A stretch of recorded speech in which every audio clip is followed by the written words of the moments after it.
Hey guys, welcome back to my channel, and welcome to my worst books of 2021 list.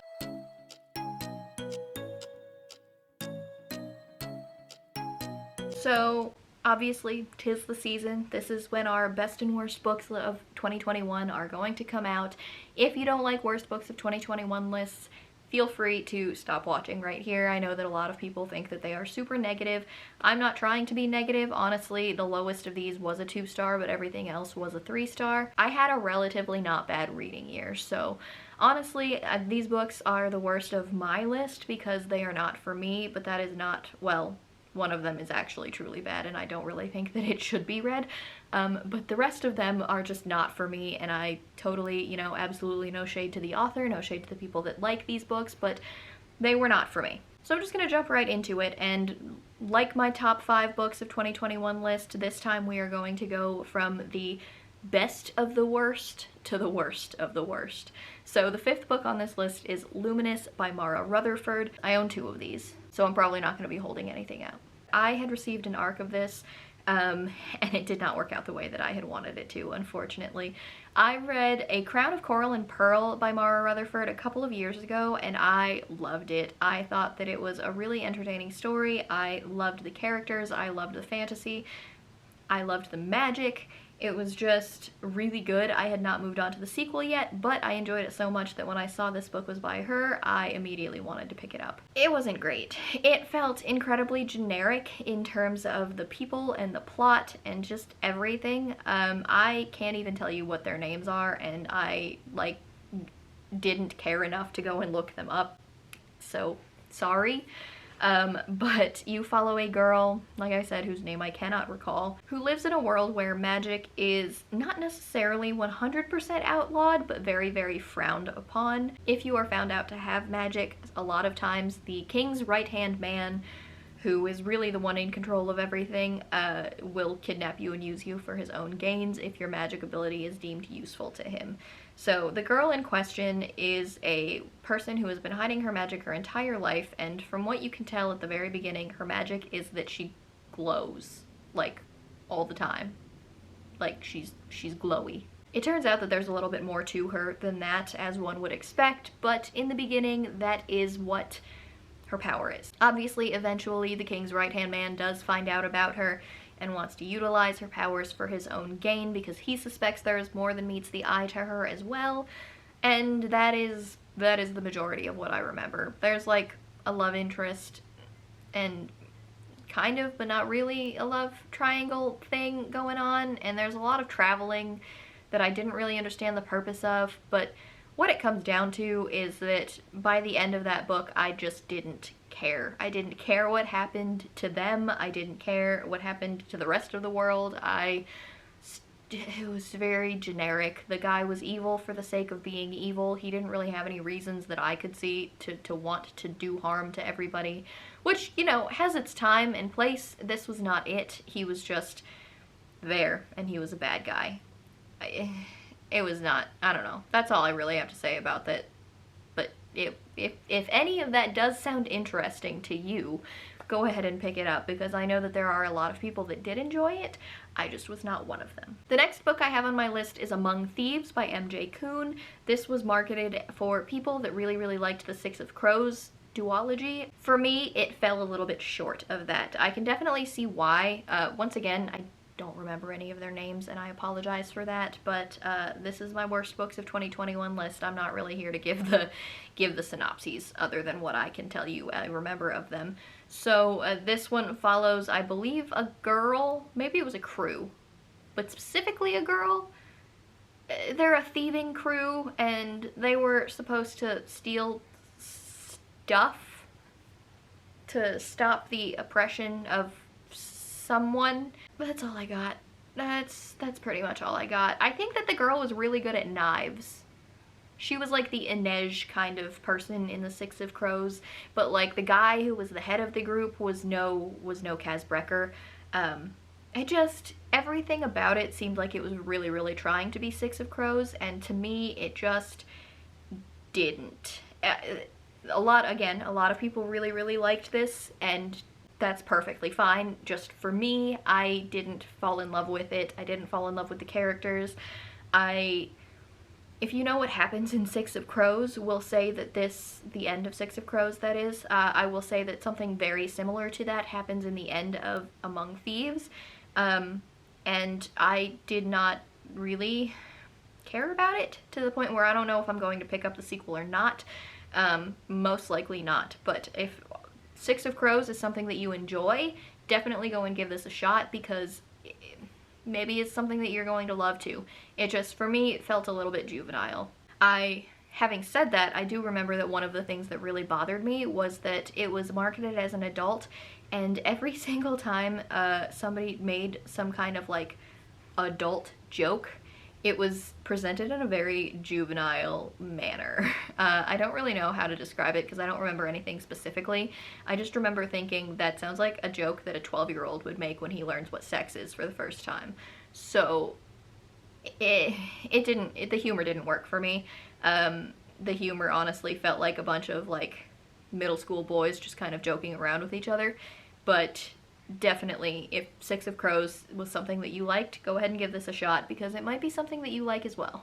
So book 3 on this list for me is The Ruin of Kings by Jen Lyons. I had a whole vlog in which I talked about my experience with this book and how it wasn't the best experience. I just couldn't get past the dual timeline. I do not like the dual timeline. I don't like the way that it was presented. I don't see the reason for it. I don't like a certain thing that happens in the beginning or in the middle, I'm not really sure, that is kind of statutory rapey. Let's go back, because let me talk about what this book is about a little bit. So you follow a character whose name that I don't remember. Kieran, maybe, I think, is the first name of the guy. But you follow his story at 2 points of his timeline. John explained it really well in his 2021 wrap-up video, but essentially you have the beginning of the timeline and you have the middle of the timeline, and one person is telling the story from the beginning of the timeline and one person is telling the story from the middle of the timeline, and the book just moves forward at the same time from there. So you read one chapter in the beginning, one chapter in the future, one chapter in the beginning, one chapter in the future, from alternating points of view, but about the same person. One person is telling his own story and the other person is telling his story to him. It's very difficult to describe unless you experience it for yourself. But the other thing about this was that I just didn't see a point.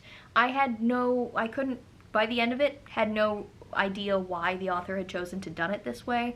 Obviously this book is very successful. There's a lot of people that love these, so some people like that aspect of it, but it was not something that I could get my head around. I didn't enjoy it. I didn't enjoy, like I said before, like the statutory rapey kind of scene that happened, which was not presented as being anything bad. It felt ick. It felt ick to me. Other than that, I just don't really care about the rest of it. I got to the end of it and I was like, alright, so that finally ended, and then I didn't care to move on to book 2. I think that John will be. We do have book 2. I think that he was interested enough to continue, but I know that he also had some very mixed feelings about the way the story was told. So I'm just going to live vicariously through him and have him tell me what he thinks about the rest of the series. The next book on this list is The Haunting of Hill House by Shirley Jackson. It has come to my attention that horror just tends to rate very low on my channel, and that's fine. I'm just not a horror person. I can take certain scary things, but horror as a genre just tends to not contain the things that I like in books, and that held true with The Haunting of Hill House. I listened to it audibly around October of this year. It was one of those books that I listened to audibly, but like was half tuning in and half trying to focus on other things at the same time, and I didn't care about what was going on, and I still don't care about what was going on. I'm sure you know about The Haunting of Hill House. It was made into a TV show. It involves a group of people that are at a house to investigate its haunting. The TV show, I think, definitely got a lot more supernatural than the actual book did. The book is kind of debatable as to whether or not it's a supernatural horror or a psychological thriller kind of a horror. I didn't love the ending. I didn't love the entire rest of it. I understand that there's a lot of people out there that do, but I just think that my horror journey ends here. I tried it with this. I tried it with the vampire what is it, the Southern Book Club's Guide to Slaying a Vampire or something. I hated that one too, for the record. Yeah. Horror and I just, we're parting ways, I think, officially here. I don't think I'm gonna bother trying it again unless there's something spectacular that somebody who has read knows my reading taste and will recommend to me, but, and if you do, feel free, by the way, to leave it in the comments down below. I don't like giving up on an entire genre of books. I just don't see the point in reading things that I'm not enjoying. So that's why The Haunting of Hill House lands on this list where it does. It was not for me. The TV show was not for me. I didn't even bother starting it. I don't do scary things. The scariest things that I do are supernatural. So yeah, that's where that is. And now we get to the crowning achievement of this entire list, which of all of them is the only book that I actually hated. I rage read from beginning to end, and that is How to Be a Badass Vigilante by Michael Anderle. I don't know where to start with this book. I have a rant of it somewhere on my channel previously from this year.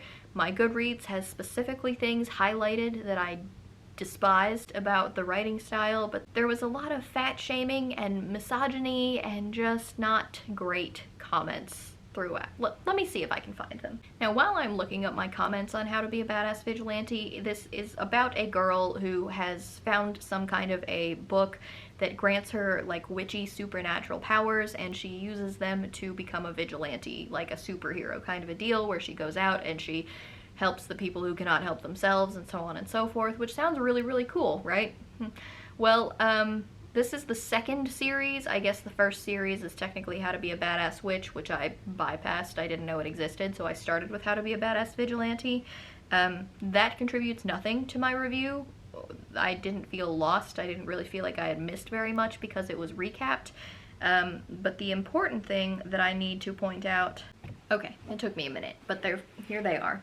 So one of them is, this was 6% of the way in, so we got off to a smashing start. She had never been the sort of young woman who tried to manipulate men by playing on their sense of pity or sympathy, but this was a unique situation. 7%. It's so weird the way this is from her point of view, it's so weird the way we always want to find something in a man that seems incomplete and bring it to fruition ourselves. 18%. I mean, most women lie, but it's a question of the size and frequency of the lies, and that's a big one. And 35%, I promise I'm not going to do that thing where I keep asking over and over if all you can come up with is some non-committal whatever is fine with me. And 53%, an obese couple moved behind them, and Kira was able to scooch in toward the table far enough to let them pass without being pushed over into her food. 74%, he wouldn't go out of his way to pander to her feelings since women didn't respect men who did that, but he would attempt to respect her wishes all the same.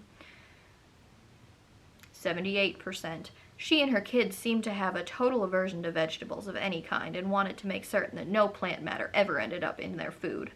It was not great. There were constantly comments like that through the entire thing, and for a 200-something page book, honestly, that's a lot. And you don't even need context to hear, like, how bad they sound. And this was the definite classic case of a man trying to write a woman and failing at it horribly. I just hated every single second of it. I hate read the beginning to the end. I don't want to touch another book by this author. I don't like all of those little comments just left a bad taste in my mouth. Be warned. Like, this was I think I had given it a 2 stars, but I really think that I'm going to downgrade it to a 1. It takes a lot for me to hate a book this much that I'm still talking about it 6 months, 7 months later, and it was bad, guys. It was just not something that I could ever recommend to anybody in good conscience. So, that being said, because that is the only negative note that I wanted to have in this entire video, that being said, that is the end of my worst books of 2021. I did have a relatively good reading year. Honestly, I don't think that I would consider the first few books on this list, like, terrible by any means. It was a case of me, not them.